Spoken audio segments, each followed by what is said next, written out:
प्रिया सुबह से ही घर की साफ सफाई में लग गई। उसने उठते ही पूरे घर की सफाई की, उसके बाद नहाकर पूजा की। बाकी सभी के उठने से पहले वो तैयार हो गई। तभी उन्हें किसी की आहट सुनाई दी। प्रिया समझ गई कि उनके पति रमेश उठ गए हैं। प्रिया ने फटाफट गैस पर चाय चढ़ा दी। रमेश, लने कहा, प्रिया कहाँ हो? चाय चाहिए थी। प्रिया बोली, जी बस अभी लाई। रमेश बोला, तुम्हें पता है न कि मुझे सुबह उठते ही चाय चाहिए। प्रिया फटाफट चाय लेकर पहुंची।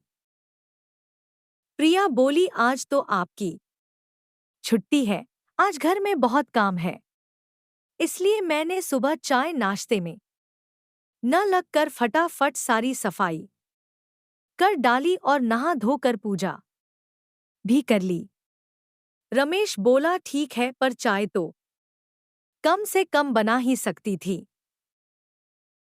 चलो अब बताओ मार्केट से क्या लाना है? प्रिया बोली, जी अभी मांझी से पूछ कर आती हूँ कि नाश्ते में क्या रखना है और खाने में क्या रहेगा। प्रिया फटाफट चाय लेकर सुधा जी के कमरे में पहुंच गई। जाते हैं उनके पैर छुए और कहा। प्रिया बोली, मांझी मेहमानों को नाश्ते में और खाने में क्या देना है? ये मार्केट जा रहे हैं तो मैं सामान मंगा लेती। सुधा जी बोली, बहू नाश्ते और खाने की पूरी लिस्ट मैंने कल रात को बना ली थी, यह रमेश को दे देना। और हाँ, तुम अपना काम खत्म करके रश्मि के साथ ब्यूटी पार्लर चली जाओ, उसे ढंग से तैयार करा लाना। प्रिया ने रमेश को भेज दिया। उसके बाद वह रश्मि को जगाने गई। प्रिया बोली, उठो दीदी, अभी तक सो रही हो, लड़के वाले आते ही होंगे। रश्मि बोली, क्या भाभी, अभी तो बहुत टाइम है। वैसे भी ये नुमाइश मुझे बहुत बुरी लगती है। प्रिया बोली, यह तो हर लड़की को सहना ही पड़ता है। चलो फटाफट चाय पीकर तैयार हो जाओ, ब्यूटी पार्लर जाना है। दोपहर के समय लड़के वाले आ गए। लड़का इंजीनियर था। रमेश लड़के को पहले से जानता था। सुधा जी ने देख भाल कर हाँ कर दी थी। सुधा जी किचन में गईं और प्रिया से पूछा, तुम्हें लड़का कैसा लगा? प्रिया बोली, मांझी वैसे तो सब ठीक है, लेकिन इनका स्वभाव कुछ पसंद नहीं आ रहा है। आप ठीक से बात कर लीजिएगा। मेरा मतलब है दहेज वगैरह की क्या डिमांड है? सुधा जी बोली, बात तो रमेश ने पहले ही कर रखी है। ये कह रहे हैं कि कुछ नहीं चाहिए, जो चाहे अपनी लड़की को दे देना। प्रिया बोली, चलिए मांझी वहीं देखते हैं क्या बात हो रही है। लड़के के पिता बोले, जी आपकी लड़की हमें पसंद है, आप बताइए। रमेश बोले, हमें भी आपका लड़का पसंद है। हम शादी का मुहूर्त निकाल कर आपको खबर कर देंगे। प्रिया बोली, अंकल जी बुरा न माने तो एक बात पूछें? पिता बोले, हाँ बेटा पूछिए। प्रिया बोली, आपकी कोई डिमांड हो तो अभी बता दीजिए। पिता बोले, नहीं बेटा, हमें कुछ नहीं चाहिए। बाकी आप समझदार हैं, जो चाहे अपनी बेटी को दे दीजिएगा। प्रिया बोली, जी हम तो 1 रुपए की शादी करना चाहते हैं। रमेश बोले, चुप रहो, ये क्या बोल रही हूं? सुधा जी बोली, बहू ये क्या कर रही हूं? सारी बनी बनाई बात बिगड़ जाएगी।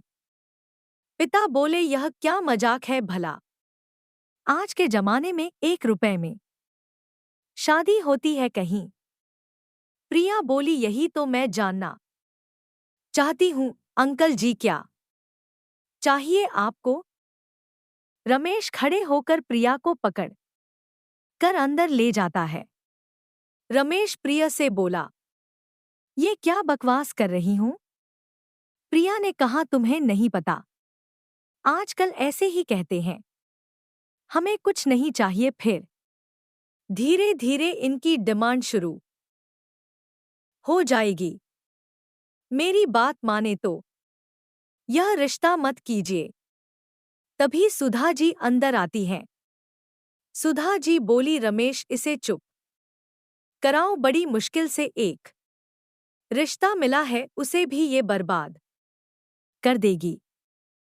रमेश उसे डांट कर चुप रहने को कहता है। रिश्ता पक्का हो जाता है। 4 महीने बाद शादी का मुहूर्त निकलता है। एक दिन रमेश सुबह काम पर जाने के लिए तैयार हो रहा था। तभी लड़के के पिता का फोन आ जाता है। पिता बोले, बेटा हम यह जानना चाह रहे हैं कि आप लोगों का क्या बजट है शादी का। रमेश बोला, जी आप चिंता न करें, हम ठीक ठाक शादी कर देंगे। पिता बोले, नहीं मैं सोच रहा था दहेज में एक गाड़ी आप अपनी बहन को देते तो अच्छा रहता। रमेश बोले, लेकिन आपने तो पहले कहा था कि कुछ नहीं चाहिए। पिता बोले, वो तो सब कहते हैं, लेकिन कुछ तो तुमने भी सोचा होगा। एक काम करो, तुम अगर छोटी गाड़ी देना चाहते हो तो हम कुछ बाराती कम ले आएंगे, उससे जो पैसे बचे उससे बड़ी गाड़ी दे देना। उनसे बात करने के बाद रमेश सारी बात माँ को बताता है।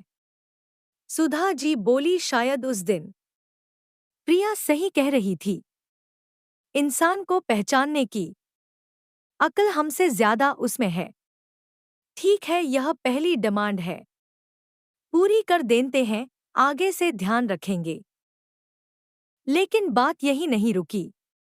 जैसे जैसे शादी का दिन नजदीक आता जा रहा था, उनकी डिमांड बढ़ती जा रही थी। रमेश एक दिन घर पर बैठा था।